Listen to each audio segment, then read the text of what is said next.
हर हर महादेव भैया। भारशु आर्मी के राष्ट्रीय चीफ एडवोकेट आलोक भारशु। मैं Delhi high court and supreme court में प्रैक्टिस करता हूँ और मैं जुडिशरी की तैयारी भी कराता हूँ, जज की तैयारी कराता हूँ, बच्चों को पढ़ाने का काम भी करता हूँ दिल्ली में। और थोड़ी सी चर्चा हो रही थी लोगों की विचारधारा में, जो आ रहा था कि राजभर और भर को लेकर और पासी का जो अस्तित्व भारशु से लिया गया, इन सब चीज़ों में थोड़ा सा चर्चा आप लोगों से करना था। और हमारे इतिहासकार जो बहुत प्रचलित व्यक्ति हैं, जो इनको अच्छे से आप लोग रूबरू भी हैं, इनसे जानकारी भी आप लोग को पता है कि हमारे इतिहासकार हैं, जो कि इन्होंने जो भर और राजभर और भारशु पासी का तथ्य, इन सब पे ही नहीं, समस्त इतिहास को इतना गढ़ा मढ़ा बढ़िया तरीके से उसको जो है आप लोगों के समस्त इन्होंने प्रस्तुत किया, जो उसकी बिहाफ पे आप लोग लड़ने का काम करते हैं। अपने इतिहास को जाना, समझा, लोगों को बताया, ठीक है।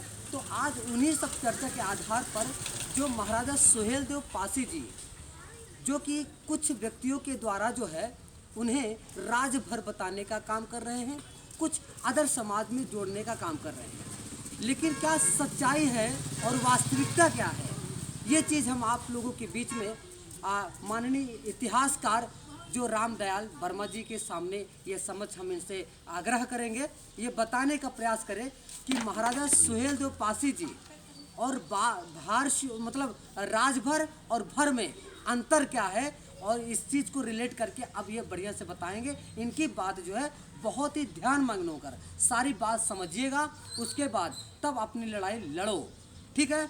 चलिए हम अपने इतिहासकार रामदयाल वर्मा से बात सुनते हैं, उसकी बात चर्चा सुनिए। पहले मैं आपका स्वागत करता हूं। आप दिल्ली से चलकर हरदोई जनपद में यहाँ आए हैं, यूपी में, और मेरे घर पर आए हैं, और इसलिए मैं आपका आदर करता हूँ, सम्मान करता हूँ। आपने जो प्रश्न किया है भारशु और भर और पासियों और उसके साथ राजभरों का संबंध, तो इस पर एक विशद सामग्री हमारे पास मौजूद है। राजभर और भर क्योंकि ये मिलते जुलते शब्द हैं, पासी जो शब्द है इनसे मेल नहीं खाता है, ऐसा प्रथम दृष्टा में पता चलता है, लेकिन ये है झूठ। पासी ही अवध में भर है।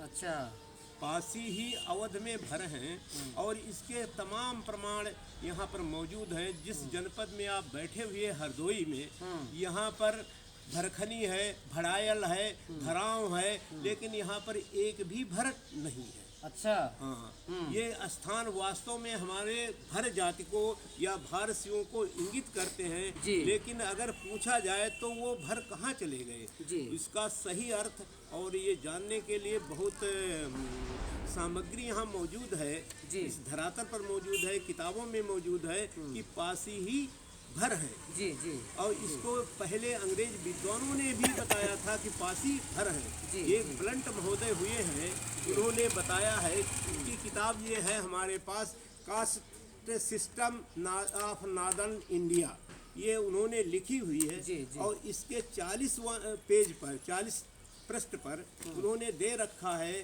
कि भर और पासी एक संयुक्त नाम है। जी जी। और उस भर और जैसे अहिर और गुजर संयुक्त नाम है, तमोली और बरई संयुक्त नाम है, इसी प्रकार से भर और पासी एक संयुक्त नाम है। जी जी। और इस संयुक्त नाम को कब इसमें से आधा हो गया, भर छूट गया हमारा और पासी रह गया, ये एक लंबा इतिहास है, और कालखंड में ये चीज़ें गुम हो गई। इसलिए हमारा पासी के साथ जो लगा हुआ भर शब्द था वो धूमिल हो गया, मिट गया, और व्यवहार में हम पासी पासी कहलाने लगे, राजपासी कहलाने लगे।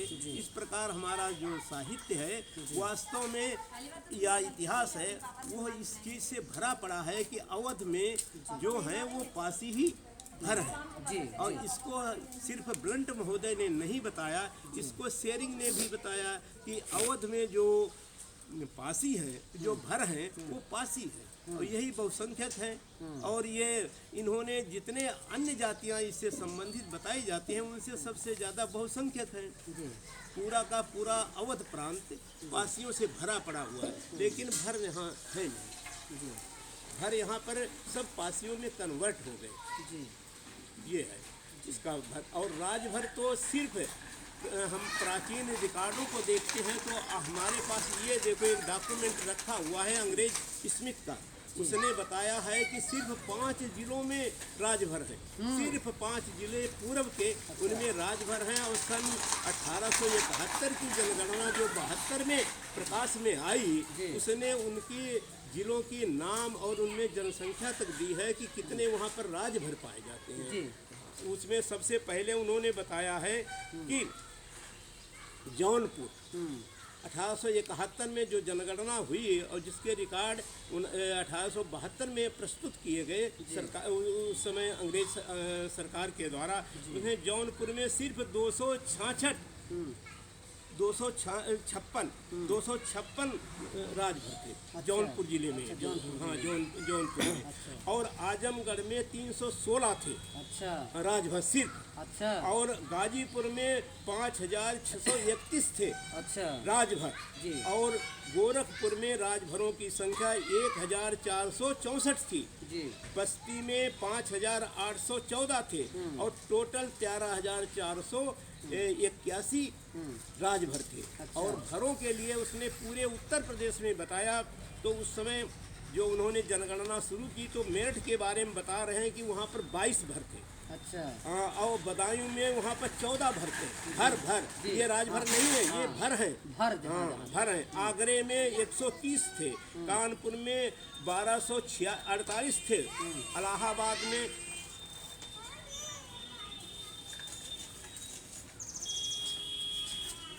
76 थे और जौनपुर में 14,695 भर थे। आजमगढ़ में 74,144 भर थे। मिर्जापुर में 4,338 भर थे और बनारस में 34,805 भर थे। गाजीपुर में 53,060 भर थे। गोरखपुर में 43,162 भर थे। बस्ती में 16,342 भर थे। और इस प्रकार गढ़वाल में भी उस समय जो उत्तर प्रदेश का ही एक अंग था, उसमें भी जनगणना हुई थी। वहाँ पर 4,456 भर थे। यानी भरों की संख्या कितनी थी? इनकी संख्या 2,43,462 थी। तो 2,43,462 हमारे भर मौजूद थे। और राजभरों की संख्या सिर्फ हमने पहले बता दी है कि 13,481 ही राजभर थे। तो अब बीच के जिलों में अवध के जो जिले हैं उनमें एक भी भर नहीं है। हाँ, वहाँ पर सब भर जो थे वो पासी बन गए। और भी जनपदों में जितने अवध के 12-14 जिले हैं उनमें भरों की कोई संख्या नहीं है। और वहाँ के सब भर पासी बन गए। यहाँ तक कि बहराइच भी जो उनके अंतर आता है वहाँ भी पासी बन गए। वहाँ भी एक भी भर नहीं मिला और न तो राजभर मिले। राजभर तो सवाल ही नहीं, 5 ही जनपद में उन्होंने बताया था कि राजभर हैं। तो इस प्रकार हमारा जो राजभर समाज है वो भर के साथ टिकता नहीं है। भर डायनेस्टी से पृथक मालूम होता है, भरों से अलग मालूम होता है। ये लोग अपनी उपजातियां भर पटवा बताते हैं। तो भर पटवा तो वस्त्र गूंथने वाले, धागा गूंथने वाली जाति होती है। इसी हाँ, तो वो भरपटवा में जब शामिल हैं। इसी प्रकार तो बताएं, ऐसे तो भरभूंजे भी तो होते हैं, उनमें भी तो भर लगा हुआ है। तो यह कोई तथ्य सही नहीं है और इतिहास सम्मत नहीं है कि राजभर भर है। राजभर भर नहीं है, राजभर केवटों की जाति है। इनकी 154 उपजातियां जो इनके लेखक हैं, अमृता राजभर उन्होंने दी है, उसमें इनकी उपजातियों में बिंद आते हैं, जलबंसी आते हैं, केवट आते हैं। तो ये तो जातियां सब कहार बिरादरी से संबंधित हैं। भर बिरादरी से तो संबंध इनका कोई निरूपित नहीं होता है। लेकिन ये लोग अब ज़बरदस्ती करिए या गलत बयानीबाजी करके कुछ भी कहें, लेकिन इन भरों की संख्या 1871 में सिर्फ 5 जिलों में थी। इस प्रकार भर और राजभर कोई संबंध आपस में निरूपित नहीं उनका होता है। हाँ, किसी ने कभी लिख दिया हो, क्योंकि ये तो उस समय इतना मीडिया नहीं था, उस समय इतना वो भी नहीं था, तो वो दूसरी बात है, लेकिन भरों का राजभरों से कोई संबंध निरूपित नहीं होता है। अच्छा, तो इसमें एक चीज़ और पूछना चाहेंगे। जो महाराजा सुहेलदेव पासी जी के सामने उनको पासी हटाकर राजभर लिख दिया गया, इस पे आपका क्या संज्ञान है, आप क्या बताना चाहेंगे? राजभर तो बिल्कुल गलत है। हाँ। सोहलदेव के नाम के आगे किसी भी दस्तावेज में, जितने भी पढ़े जाएं दस्तावेज जितने अभी तक उपलब्ध हैं, किसी में राजभर शब्द नहीं है। राजभर शब्द बिल्कुल नहीं है। और वहाँ बहराइच का इतिहास मिलता है, उसमें राजभर नाम का कोई भी व्यक्ति, कोई भी जनसंख्या आंकड़ों में, जनसंख्या आयुक्तों में राजभरों की कोई संख्या का वहाँ पर उल्लेख नहीं किया। उल्लेख किया तो पासी है। अच्छा। राजभर और भर अलग अलग दोनों हैं। अच्छा। दोनों समुदाय अलग हैं। इस समय भी जो भर पासी कन्वर्ट हो गए वे सब अनुसूचित जाति में हैं। अच्छा। और जो राजभर हैं वे बैकवर्ड की लिस्टों में हैं। और उनके 1928 से लेकर आज तक के जितने रिकॉर्ड देखे जाएं उसमें भर के साथ वो मतलब राजभर अलग लिस्टेड हैं। अच्छा। हाँ, अगर एक होते तो या तो राजभर लिखे जाते या फिर भर लिखे जाते। जब राजभर अलग है और भर अलग है तो दो अलग अलग कैटेगरी हो गई। अच्छा, भर और राजभर को अलग अलग हाँ कैटेगरियों में दिखाया गया। बिहार से लेकर उत्तर प्रदेश में भी हाँ, अभी तक सभी लिस्टों में भर अलग है, राजभर अलग है। अच्छा बाबा, मैंने एक चीज़ पढ़ा था, एक यूपी पीसीएस का एग्ज़ाम में जब मैं कभी संज्ञान बच्चों को बताता हूँ पढ़ाने उड़ाने तभी आता है, तो एक यूपी पीसीएस में आपके पास भी शायद मैंने अभी देखा, ये आपका मिल गया ये चीज़ मैंने अभी देखा संज्ञान। हम कहे कि ये तो मैं पढ़ाया भी करता था, थोड़ा कुछ बताने का प्रयास करता था बच्चों को। तो ये यूपी पीसीएस के एग्ज़ाम में जो 2002 में यूपी पीसीएस का, ये देखिएगा, ये लिखा हुआ है यूपी पीसीएस 2002। इसमें जो है क्वेश्चन उठाया गया था कि निम्नलिखित सुल्तानों में से किसने बहराइच में सैयद सालार मसूद गाजी की दरगाह की यात्रा की थी। तो इसमें 4 पॉइंट इसमें जो है ऑप्शन दिया गया था कि इस पर टिक कौन सा लगाना है, यानी कि यूपी पीसीएस के आधार पे ये पूछा गया। अब यानी कि अब आप सोच लीजिएगा, इसमें सीधा सीधा लिखा है 1033 ईस्वी में, ठीक है, वह जो है बहराइच पहुंचा और जहां पासी राजा लिखा है, देखिए लिखा है, जहां पासी राजा सुहेलदेव ने उसे जो है युद्ध में पराजित करके मार डाला, ये लिखा है। उसे जो है गाजी की उपाधि दी गई और मक्का मकबरा जो है उसका जो है मकबरा प्रमुख तीर्थ स्थल बन गया वहाँ पे। तो ये चीज़ जो है, अब सोचिए भाई, ये बात अलग, सोचो आप इतिहासकार है, कोई बना के बताए हैं, ये तो ऐसा है नहीं। जो इसमें लिखा है यूपी पीसीएस यानी कि एनसीईआरटी की बुक में इंगित है। अब बताइए, अब आप जो आयोग का व्यक्ति, जो पढ़ा लिखा व्यक्ति है, जो रिसर्चर है, जो प्रोफेसर है, जो गहन अध्ययन करके इस पे एक क्वेश्चन पुटअप किया जाता है आयोग के द्वारा। अब जो आईएएस की तैयारी करेगा, पीसीएस की तैयारी करेगा, चाहे जिस स्टेट का, तो हर इतिहास में तो इंगित है वो कि महाराजा सुहेलदेव पासी जी, ये इसमें इंगित लिखा हुआ है। क्योंकि जब मैं भी पढ़ाता था और मैं भी पढ़ा देखा, तो ये चीज़ हमको बहुत पहले ही संज्ञान में था कि 2002 वाला एग्ज़ाम का, तो इसमें ये चीज़ इंगित है। अब सोचिए, जो यहाँ उत्तर प्रदेश के आदित्यनाथ योगी, सोचिए वो पढ़े लिखे बेशक जो भी समझिए आप लोग, लेकिन वो एक अनुभवी व्यक्ति है। उन्होंने जाना है, बूझा आदित्यनाथ योगी ने, उन्हें खुले मंच पे यही महाराजा बिजली पासी जी के किले पे खड़े होके माननीय जो आदित्यनाथ योगी जी ने साक्षात रूप से उन्होंने ये कहा कि महाराजा सुहेलदेव पासी जी, अब बताइए वो राजभर का नाम लिए नहीं, लेकिन आदित्यनाथ योगी जी जो कि पढ़े लिखे, जो अनुभवी व्यक्ति, आज ऐसे नहीं सरकार चला रहे उत्तर प्रदेश, उन्होंने सरकार चला रहे हैं तो अनुभव है उनके पास, समझदारी है, उनको पता है इतिहास, तभी वो खड़े होकर वहाँ पे उन्होंने बोला कि महाराजा सुहेलदेव पासी जी जो है 3 लाख सैनिकों का सामना किए, उनको पराजित किए। वो आदित्यनाथ योगी जी ने जब कह दिया, आप उनको जो है गलत ठहराइए, माननीय आदित्यनाथ योगी जी को अगर गलत ठहरा दिए तो अब ये बताइए, ये इतिहासकार हैं, ये भी नहीं गलत बोल रहे हैं। यूपी पीसीएस के आयोग के द्वारा पूछा गया क्वेश्चन, वो भी नहीं गलत है। अब जो आयोग में बैठा व्यक्ति है उसको आप गलत ठहरा दीजिए, माननीय आदित्यनाथ योगी जी को भी गलत ठहरा दीजिए, यानी को आयोग भी बेवकूफ़ है और माननीय आदित्यनाथ भी जी बेवकूफ़ है, ये आप गलत ठहरा दीजिए। मतलब कि जो आपने आपको देखो, कोई भी व्यक्ति हो, हम किसी को गलत ठहराने का प्रयास नहीं कर रहे हैं, सीधा सीधा एक ही संज्ञान लीजिए कि जो चीज़ लिखा पढ़ी में जो एक अनुभवी व्यक्ति बात कर रहा है, उस बात को लेकर तथ्यों को रखा जा रहा है। और ये भी गलत नहीं, क्योंकि इतिहासकार इन्होंने पढ़ा है, देखा है, समझाया, वो बात आपके सामने रख रहे हैं।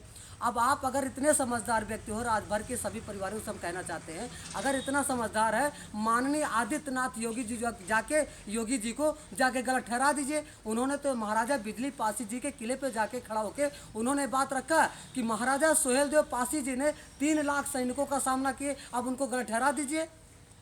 जो इसमें आयोग जो यूपी पीसीएस की एग्ज़ाम में 2002 में एग्ज़ाम में पूछा गया, अब इसमें साफ साफ लिखा है कि पासी राजा सुहेलदेव ने जो है गाजी को मारा, ये बात इसमें इंगित है। अब जाके आयोग में जो बैठे रिसर्चर हैं, जो प्रोफेसर हैं, इतिहासकार हैं, जो एनसीईआरटी की बुक में इंगित है, अब आप उन बातों को जाके उनको गलत ठहराइए, आयोग को एनसीईआरटी बुक में हटा दीजिए। जो कि उसमें जब भी आयोग के द्वारा कोई चीज़ पूछा जाता है आईएएस में या किसी भी एग्ज़ाम में, तो बहुत रिसर्च किया जाता है, समझा जाता है, तब वो एक नंबर जुड़ता है।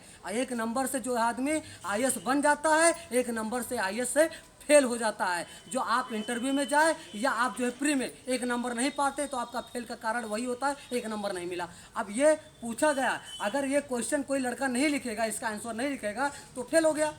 अब आप गलत ठहराओ ना उनको।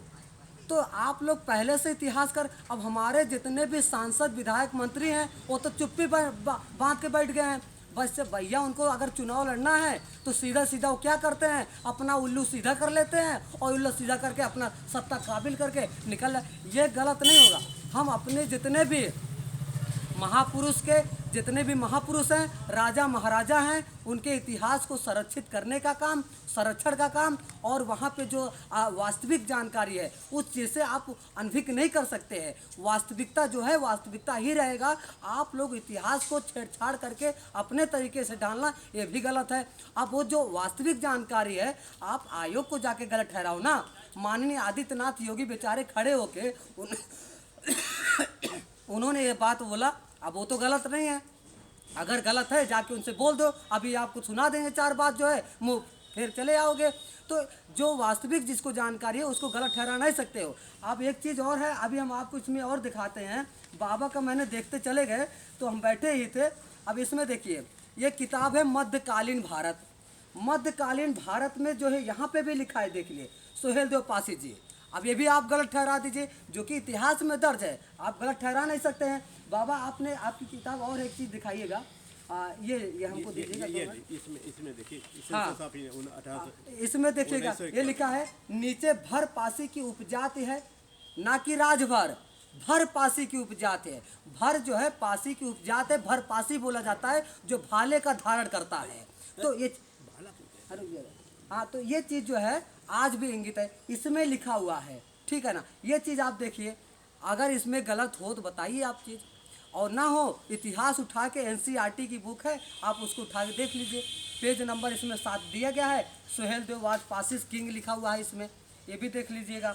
और इसमें इतिहास कितना ढूंढेंगे, इतिहास पासियों का लिखा पढ़ा है। आप लोग जो है गलत संरक्षण दिखा के, अपना गलत तथ्य दिखा के आप राजभर को इंगित करना चाहते हो, ये गलत है। इस तरीके से जो है अपना इतिहास मत दिखाइए कि आप क्या हैं। अब एक चीज़ और देखिएगा, काशी विश्वनाथ यानी दिव्यता में भव्यता, यानी कि जो भव्यता, एक है हिंदू मतलब हिंदुस्तान टाइम। इस चीज़ में 13/12/21 में बातें इंगित करके आई थी सामने, जो कि इसमें भी लिखा है। जो हिंदुस्तान टाइम के बुक में मतलब एक पत्रिका आई थी, उसमें जो है 13, 12 और 21 में 2021 में ये चीज़ें इंगित हुई। और इसमें देखो लिखा है ना, पासी सम्राट महाराजा सुहेलदेव पासी जी ने सेना जो है समेत बहराइच में ही निपटा दिया, यानी कि गाजी को जो आया था सालार गाजी मसूद को, उनको निपटा दिया, यानी कि उनको मार डाला। ये बात पत्रिका में भी दर्ज है। अब कितने आप बताइए, पत्रिका जो पत्रकार आदमी होता है, ऐसा तो हल्के में आदमी नहीं होता, वो तथ्यों पे ही फैक्ट बना के वो अपने इस पे पत्रकार में जो है दर्ज करता है। तो ये चीज़ से आप अनभिज्ञ नहीं कर सकते हैं। अगर आप सही हैं तो आप अपील के द्वारा दिखाइए, वो बात तथ्य भेजिए, हम लोग भी चेक करें भैया क्या गलत है। लेकिन आप आयोग को गलत नहीं ठहरा सकते, माननीय आदित्यनाथ योगी जी को भी गलत नहीं ठहरा सकते, क्योंकि उन्होंने अपने शब्दों से उच्चारण किया है, जो कि खुले मंच में महाराजा बिजली पासी जी के किले पे खड़े के उन्होंने खुले मंच पे बोला है कि 3 लाख सैनिकों को पराजित करने वाले महाराजा सुहेलदेव पासी जी है, ये बात उन्होंने बोला है। और बाकी रही बात, अब अगर बदलाव होगा, हम जितने सांसद मंत्री विधायक हैं उन लोगों से हम कहना चाहेंगे जो पासी के इतिहास को छेड़छाड़ कर रहे हैं, उनके साथ जो संरक्षित का उल्टा सीधा छेड़छाड़ करने का जो व्यवस्था बना रहे हैं लोग, तो आप लोग संज्ञान नहीं लेंगे तो अगली बार आपको कोई जिताने का प्रयास नहीं करेगा और पासी कभी आपका साथ नहीं देगा। अगर आपको साथ देना है तो यानी आपके साथ खड़े हों तो आपको सामने आना पड़ेगा, संसद में बात उठाना पड़ेगा, और विधानसभा के आधार पर जितने भी निर्वाचित सदस्य जाते हैं उनको भी ध्यान रखना है। इस बात को ध्यान रखिए, अगर आप चुप्पी मार के बैठ जाएंगे तो आपके इतिहास को संरक्षित नहीं होने पाएंगे और इतिहास छेड़छाड़ हमेशा होता रहेगा। आप कितना भी बैठ के राजपाट कर लीजिए, ऐसे ही बैठ जाइए, लेकिन जो एक व्यक्ति है उसको भी ध्यान दीजिए, जो संरक्षण है उसको करेंगे, नहीं आप नहीं करेंगे, आने वाली स्थिति जो होगी आपको खुद समझ में आ जाएगा। अब आपको बताना नहीं है, जाके माला पहन लीजिए और जो है 4 बातें बोल दीजिए, ये सब चीज़ें होगा नहीं अब सिस्टम पे है।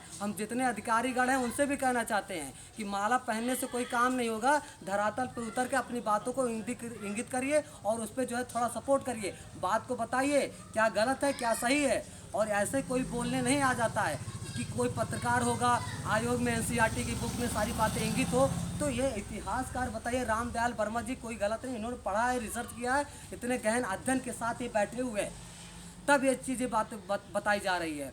बाकी हमारे रामदयाल वर्मा जी जो बातें बताना चाहते हैं इनसे एक बार फिर से आप सुन लीजिए जो बातें होंगी। क्या कहना चाहते हैं बाबा? हम ये कहना चाहते हैं कि पासी जो है वो भर है और भर ही पासी है। ये हम नहीं कहते हैं, पुराने रिकॉर्ड कहते हैं। हमारे पास ये एक और पुस्तक है, वो उसमें हम पहले बता चुके हैं कि इंडियन फ्रेंचाइज कमेटी जो 1928 में बनी थी, उसमें ब्लंट साहब ने जो अंग्रेज विद्वान थे उन्होंने बताया है कि पासी का जो भरों का एन अदर नेम जो है वो पासी है। हाँ, पासी भर है, भर पासी है, इनमें दोनों में कोई अंतर नहीं है, इसलिए भर ही पासी हैं। और राजभर जो शब्द बार बार आता है वो वास्तव में भ्रमित करने वाला है। वो हाँ, वास्तव में राजभरों का भर से कोई संबंध नहीं है, लेकिन जहाँ पर वो भर लिखा देखते हैं वहाँ पर राजभर अपने आप दावा कर देता है। जहाँ पर भर लिखा देखता है वहाँ पर वो दावा कर देता है। वो पासियों को एक प्रकार से वन साइड कर देता है, पासियों को सेट ए साइड अलग कर देता है। और जहाँ पर चालाकी से अगर पासी लिखा भी है तो उसको कहीं राजपासी लिखा है तो राजपूत बता देता है। तो इस प्रकार गलत बयानबाजी से आज पूरा उत्तर प्रदेश उन चालाक और चंट जो राजभर हैं उन लोगों से परेशान है कि वास्तव में भर और पासी जो एक हैं उसमें ये राजभर कहाँ से जुड़ गया। राजभर का कोई अस्तित्व उनके भीतर नहीं है, राजभर अलग जात है और वो भर कभी हो नहीं सकती। अगर कहीं ने कहीं गलती से कोई लिख दिया है तो वो गलती ही मानी जाएगी, वो वास्तविकता नहीं है। बाबा एक क्वेश्चन और आपसे है कि भारशिव पासी से क्या जुड़ा हुआ तथ्य, थोड़ा सा इस बात को आप जिस समय कुषाणों का यहाँ शासन था तो कुषाणों के शासन में क्या हुआ कि ये लोग विदेशी थे। अच्छा। चीन से, खोतान से, उधर से होते हुए, ठंडे प्रदेशों से होते हुए और बैक्टीरिया वगैरह विजिट करते हुए भारत में पहुँचे। और भारत में पहुँचे नहीं, भारत को आधा लगभग इन्होंने विजय कर लिया। ये उत्तर प्रदेश तक कुषाणों का यहाँ राज्य था। और इस मतलब जब उन्होंने राज्य किया तो यहाँ पर अधिकतर प्राचीन राजवंश के नाग जात के लोग शासन कर रहे थे, उन्हीं को हटाया।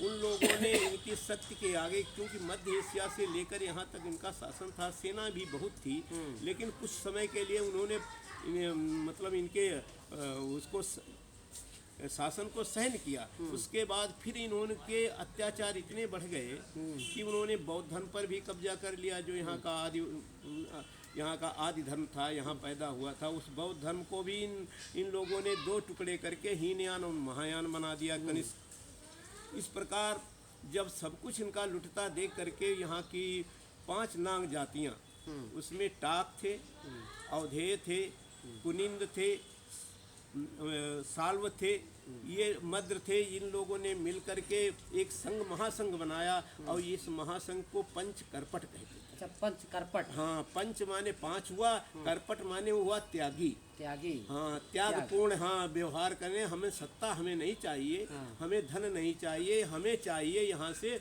कुषाणों को निकालना है, हमें यहाँ भारत को स्वतंत्र करना है, आज़ाद करना है। इसके लिए उन्होंने त्याग शब्द कि हम लोगों को जो कुछ त्याग करना पड़ेगा वो करेंगे, लेकिन हम संघर्ष करके इनको निकालेंगे। बाबा एक चीज और इसमें तो उन लोगों ने निकाल दिया। अच्छा। और जब उन्हें नाग जातियों ने अपना नामकरण किया तो उन्होंने अपना भारसी नामकरण किया। अच्छा, फारसी। हाँ, तो उन लोगों ने ये हाँ, ये इसका एक ताम्रलेख भी यहाँ मिला हुआ है। अच्छा। और उस ताम्रलेख की काशी प्रसाद जायसवाल ने अपनी पुस्तक में दे रखा है 10 नंबर पेज पर। वो इस प्रकार है: अंशभार सन्निवेशित शिवलिंगो उद्महन शिव सुपरितुष्टानाम सम उत्पादित राजवंशानाम पराक्रम अधिगता भागीरथी अमल जल मूर्धाभिषिक्तानाम दशा सुमेंग अवभृत स्नानानाम भार शिवानाम। यानी ऐसे भार शिव पैदा हुए जिन लोगों ने शिवलिंग को कंधे पर वहन करके और शिव को परितुष्ट करके, संतुष्ट करके अपना राज्य विस्तार किया और पराक्रम से किया। पराक्रम माने उनके पिता राजा नहीं थे, हाँ, अपने बल से उन्होंने राज्य लिया, छीना, हाँ, या युद्ध में उनको कुषाणों को पराजित करके लिया। पराक्रम अधिगता ये हुआ कि पराक्रम से कब्जा किया, पराक्रम से जीता। और फिर गंगा जल से अपना राज्याभिषेक करा करके उन्होंने शासन व्यवस्था शुरू की और 10 अश्वमेध यज्ञ किए। आज तक जब तक ये इतिहास भारतीयों का शुरू होता है, हम तो सोचते इसके पहले और बाद में भी 10 ये अश्वमेध करने वाला इतिहास में कोई राजवंश नहीं हुआ। हुआ तो सिर्फ भारत हुआ। अच्छा, अरे वाह। शुंगों ने 2 अश्वमेध यज्ञ किए थे, जो ब्राह्मण थे, जिन्होंने मौर्यों को परास्त करके शासन सत्ता ली थी। सातवाहन आंध्र थे, यद्यपि उनका मूल नांग था। अच्छा। यद्यपि वो तक्षक कुल के ही थे। अच्छा। लेकिन उन लोगों ने 4 यज्ञ किए थे सातवाहनों ने। लेकिन ये भारसी हुए जिन्होंने सबको परास्त करके 10 यज्ञ किए। अच्छा। आप सोच लीजिए, कोई उस समय किसी भी राजवंश ने इतना महत्वपूर्ण कार्य नहीं किया जितना भारसियों ने किया। अच्छा। और उस समय भारसियों का जब गुप्ता लोगों से संघर्ष हुआ तो गुप्ता लोगों से ये भारसी पराभूत हुए, हारे।